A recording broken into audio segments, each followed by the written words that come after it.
Hello again, it's me, your ghost haunting the interwebs. I recently landed on a chill site that lets you and your friends share photos from weddings, parties, and other events without joining those icky, sticky social media sites.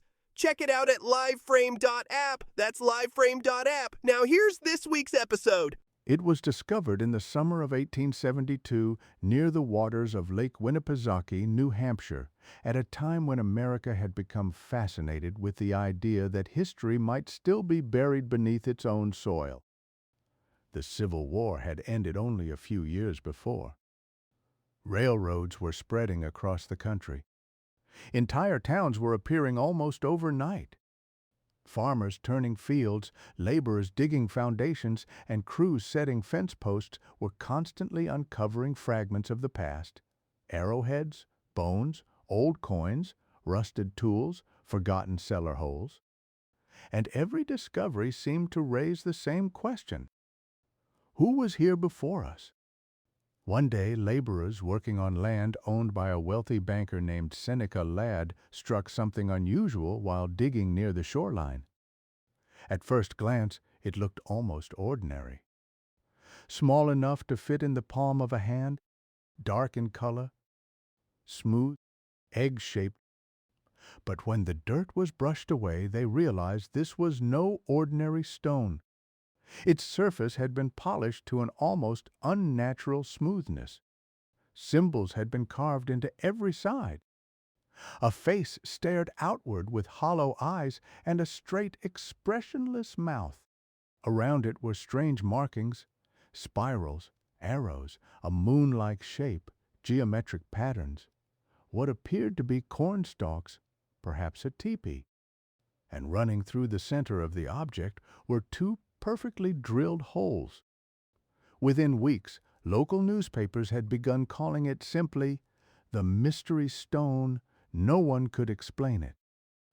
And that, perhaps more than anything else, is why it survived. The object soon made its way into the possession of Seneca Ladd himself, who proudly displayed it in his bank in nearby Meredith.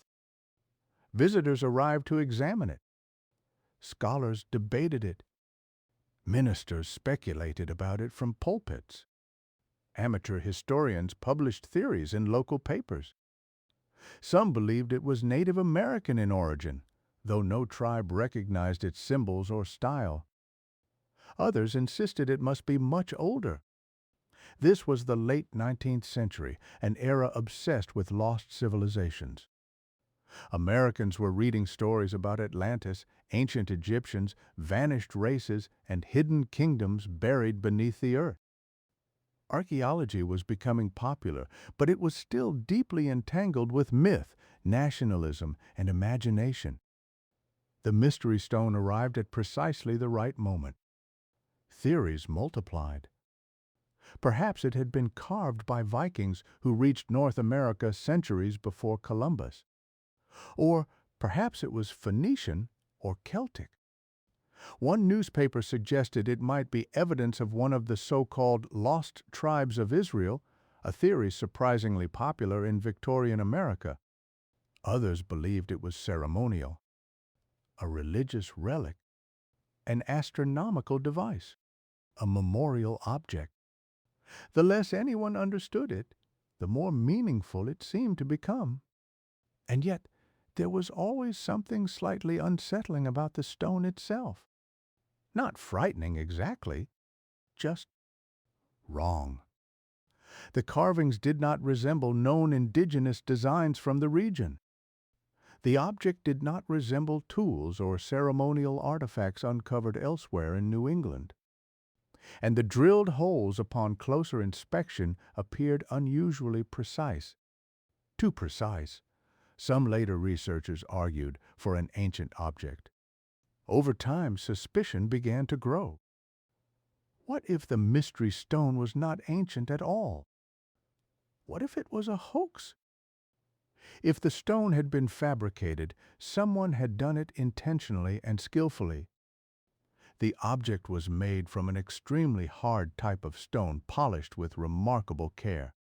The holes appeared to have been drilled using technology more consistent with the 19th century than with ancient methods. But if it was a fake, who made it? And why? Over time, the object drifted into a strange limbo between artifact and performance. Part of the reason the mystery stone remains compelling is that it reveals something deeply human about the period in which it was discovered. Similar to today, America in the 1870s was experiencing a period of rapid change which left our place in time unsettled. Europe had ancient ruins, castles, cathedrals, layers of visible civilization stretching backward for thousands of years. America seemed painfully young, and so 19th century Americans became fascinated by anything that suggested hidden antiquity beneath their feet. Across the country, people searched for mysterious mound builders. Newspapers sensationalized archaeological discoveries. Traveling lecturers spoke about vanished civilizations. Museums filled with odd relics, dubious artifacts, and objects stripped of their original context. The mystery stone fit perfectly into that world. It offered the tantalizing possibility that history in North America was stranger, deeper, and more mysterious than anyone had imagined. Even today, looking at photographs of the object, it is difficult not to feel its pull. The face carved into the stone appears almost modern in its simplicity. The symbols resist interpretation. Every surface seems deliberate, but nothing fully resolves into meaning. Today, the Winnipesaukee Mystery Stone rests quietly inside the collection of the New Hampshire Historical Society, where its mystery remains remarkably durable. Not because the stone itself necessarily contains ancient secrets, but because it preserves a record of what people wanted history to be. For more than 150 years, generations of visitors, scholars, collectors, and curious travelers have stared into those carved symbols hoping to discover proof of something hidden just beyond ordinary explanation. And perhaps that is the real story. Because a solved mystery becomes an answer. But unsolved, it preserves the unanswered possibilities. Perhaps the writer Gertrude Stein said it best, "There are no answers. That's the answer."